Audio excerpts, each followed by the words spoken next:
Cédric Jubilard l'a toujours martelé, il ne cesse jamais disputer avec Delphine le soir de sa disparition. Des déclarations qui ne collent pas avec les témoignages des voisins et celui de Louis, 6 ans, le fils aîné du couple, qui assure avoir entendu une dispute violente éclater entre ses parents ce soir-là. En effet, deux voisines, une mère et sa fille, se trouvaient sur leur terrasse aux alentours de 23h07 lorsqu'elles ont entendu des cris de femmes. Des cris de peur. Un horaire déterminé par la grille des programmes de TF1, chaîne qu'elle regardait ce soir-là.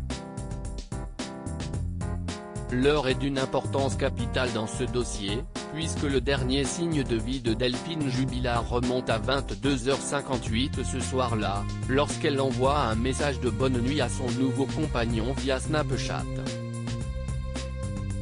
À ce moment-là, leur fils Louis est couché entre 22h50 et 22h55. Plus important encore, dans sa version des faits, Cédric Jubilard assure que Delphine est sortie promener leurs deux chiens, seule et sous la pluie, alors qu'un couvre-feu avait été décrété, à 23h, en doudoune blanche.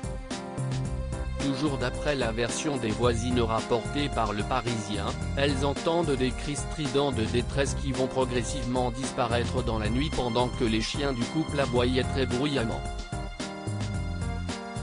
Pendant ce temps-là, depuis sa chambre d'enfant, Louis explique avoir entendu une dispute éclater entre ses parents. Face aux enquêteurs, il déclare avoir entendu des gros mots, mais pas de bagarre ni de cris. Alors puisqu'on se dispute, on va se séparer, aurait entendu le garçonnet de la bouche de son père. Toujours incarcéré provisoirement à la prison de Cesse, Toulouse, Cédric Jubilard continue de clamer son innocence, tandis que le corps de Delphine Osagel n'a toujours pas été retrouvé. Il reste présumé innocent des faits reprochés jusqu'à la fermeture définitive du dossier.